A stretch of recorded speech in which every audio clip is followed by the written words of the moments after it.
چھٹا اشکال، صحیح بخاری میں حدیث ہے جی میں کان بن جاتا ہوں، میں ہاتھ بن جاتا ہوں، میں پاؤں بن جاتا ہوں.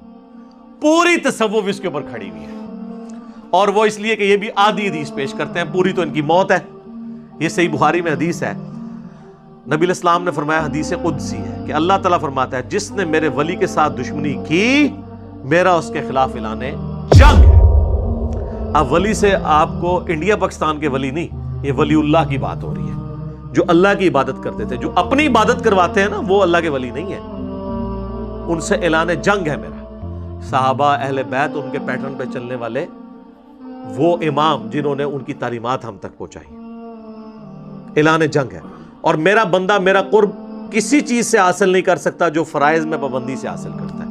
پہلی چیز فرض ہے، پھر نوافل کے ذریعے میرا اتنا قرب حاصل کرتا ہے کہ میں اس کے کان بن جاتا ہوں جس سے وہ سنتا ہے، میں اس کے ہاتھ بن جاتا ہوں جس سے وہ پکڑتا ہے، میں اس کی آنکھیں بن جاتا ہوں جس سے وہ دیکھتا ہے، میں اس کے پاؤں بن جاتا ہوں جس سے وہ چلتا ہے.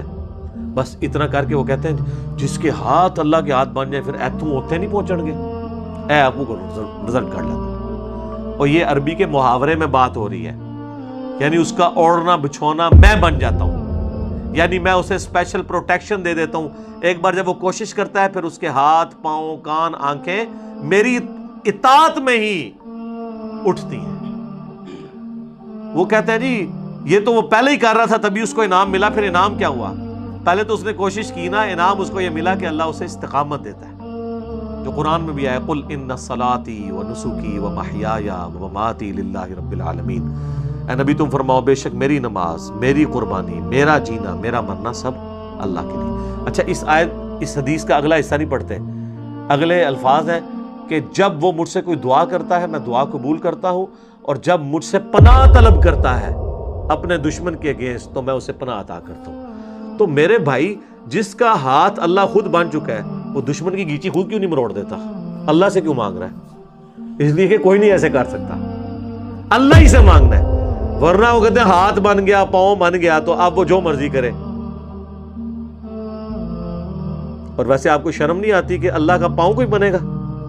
اس کا فزیکل معنی آپ لیں گے کہ اللہ کسی بزرگ کا پاؤں ہے تو پھر آپ پہ 295C لگے گی. آپ اس پیغمبر کی بھی توہین کریں گے اور اللہ کی بھی. تو یہ بات ہو رہی ہے محاورتاً، اور آگے الفاظ حدیث کی اس کی حفاظت کر رہے ہیں. لہٰذا یہاں سے دھوکہ دینا بند کریں. اور اس کو سپورٹیو حدیث ہے بخاری مسلم دونوں میں. اما عائشہ کہتی ہیں جب بادل نظر آتے نا اور آندھی چلتی تو ہم لوگ خوش ہوتے کہ بارش آئے گی، اور حضور صلی اللہ علیہ وسلم کے مبارک چہرے پر پریشانی کے آثار آ جاتے ہیں. تو میں کہتی اللہ کے نبی لوگ تو خوش ہو رہے ہیں بارش آئے گی اور آپ پریشان ہو رہے ہیں.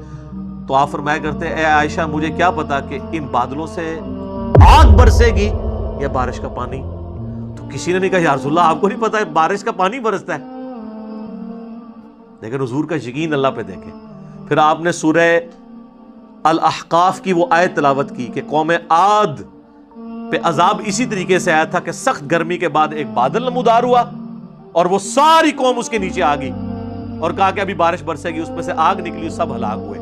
حضور نے سورہ احقاف کی آیت پڑھ کے کہا کہ مجھے بتاؤ عائشہ مجھے کیا پتا کہ اس بادل میں سے عذاب آنے والا ہے یا اللہ کی رحمت.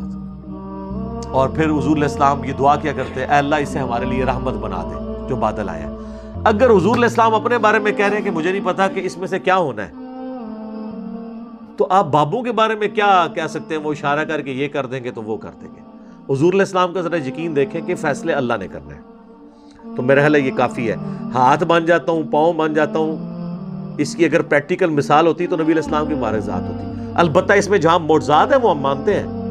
جو بخاری مسلم میں آپ نے دعا کی بارش نازل ہو گئی، پھر اگلے خطبے میں وہی بندہ کھڑا ہوا پورے ہفتے تک بارش ہوتی تھی، اس نے کہا یا رسول اللہ ہمارے تو گھاٹ ٹپک رہے ہیں. تو آپ نے مبارک انگلی سے اشارہ کیا، اللہ تعالیٰ نے آپ کی دعا قبول کی، وہ معاملہ الگ ہے. یہ تو رپورٹ ہوئی ہیں چیزیں.